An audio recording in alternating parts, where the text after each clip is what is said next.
जिस मनुष्य के अंदर ज्ञान की कमी और ईश्वर में श्रद्धा नहीं होती, वो मनुष्य जीवन में कभी भी आनंद और सफलता प्राप्त नहीं कर सकता। जिस प्रकार मनुष्य अपने पुराने वस्त्रों को त्याग कर नए वस्त्र धारण करता है, ठीक उसी प्रकार आत्मा पुराने व्यर्थ के शरीरों को त्याग कर नए भौतिक शरीर को धारण करती है। कौन क्या कह रहा है, कैसे कर रहा है और क्यों कर रहा है, इन सब से आप जितना दूर रहेंगे उतना ही आप खुश रहेंगे। समझदार व्यक्ति जब संबंध निभाना बंद कर देता है तो समझ लेना उसके आत्म सम्मान को कहीं ना कहीं ठेस अवश्य पहुंची है। मोह उसी का करो जिस पर आपका अधिकार है, जिस पर आपका अधिकार ही नहीं उसका मोह भी नहीं करना चाहिए। पर बुद्ध व्यक्ति के लिए गंदगी का ढेर, पत्थर और सोना सभी एक समान है। आपके कर्म ही आपकी पहचान है, वरना एक नाम के हजारों इंसान हैं। प्रेम सदैव माफी मांगना पसंद करता है और अहंकार सदैव माफी सुनना पसंद करता है। विषयों के बारे में सोचते रहने से मनुष्य को उनसे आसक्ति हो जाती है। इससे उनमें कामना यानी इच्छा पैदा होती है और कामनाओं में विघ्न आने से क्रोध की उत्पत्ति होती है। सदैव संदेह करने वाले व्यक्ति के लिए प्रसन्नता ना इस लोक में है और ना ही कहीं और। कर्म वह फसल है जिसे इंसान को हर हाल में काटना ही पड़ता है, इसलिए हमेशा अच्छे बीज बोएं ताकि फसल अच्छी हो। जो होने वाला है वो होकर ही रहता है, जो नहीं होने वाला वह कभी नहीं होता। ऐसा निश्चय जिसकी बुद्धि में होता है उन्हें चिंता कभी नहीं सताती है। अच्छे कर्म करने के बावजूद भी लोग केवल आपकी बुराइयां ही याद रखेंगे, इसलिए लोग क्या कहते हैं इस पर ध्यान मत दो। जितना हो सके खामोश रहना ही अच्छा है, क्योंकि सबसे ज्यादा गुनाह इंसान से उसकी जुबान ही करवाती है।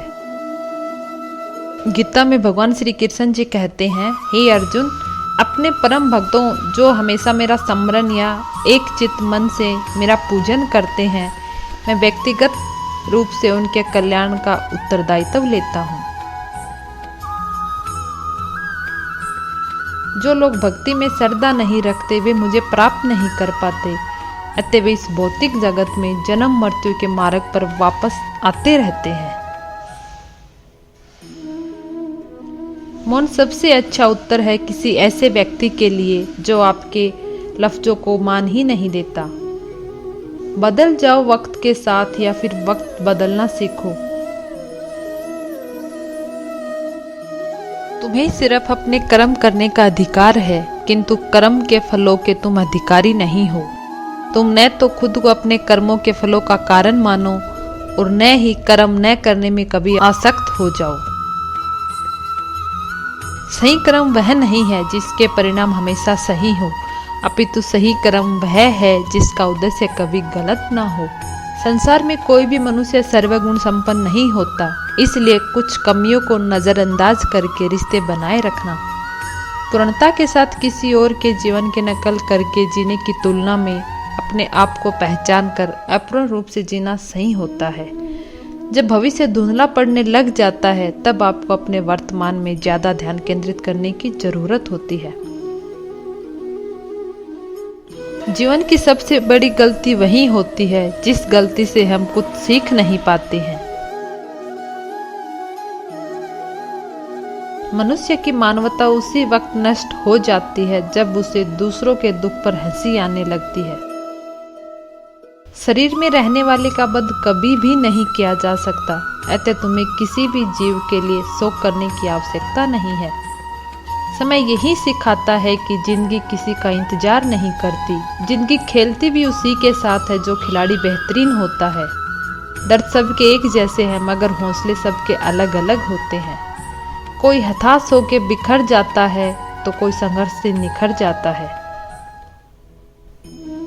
मनुष्य को अपने कर्मों के संभावित परिणामों से प्राप्त होने वाली विजय या पराजय, लाभ या हानि, प्रसन्नता या दुख इत्यादि के बारे में सोचकर चिंता से ग्रसित नहीं होना चाहिए। यदि आप अपनी गलतियों से कुछ सीखते हो तो गलतियां सीढ़ियां हैं और नहीं सीखते हैं तो गलतियां सागर है। निर्णय आपका है, आपको चढ़ना है या डूबना है। समस्या इतनी ताकतवर नहीं होती जितना हम उन्हें मान लेते हैं। कभी सुना है कि अंधेरे ने सुबह को होने नहीं दिया। गलतियां ढूंढना गलत नहीं है, बस शुरुआत खुद से होनी चाहिए। जरूरी नहीं हर बार आपके शब्दों को सही समझा जाए, इसलिए कभी कभी चुप रहना ही ज्यादा बेहतर होता है। निंदा से घबराकर अपने लक्ष्य को कभी न छोड़े, क्योंकि लक्ष्य मिलते ही निंदा करने वालों की राय बदल जाती है।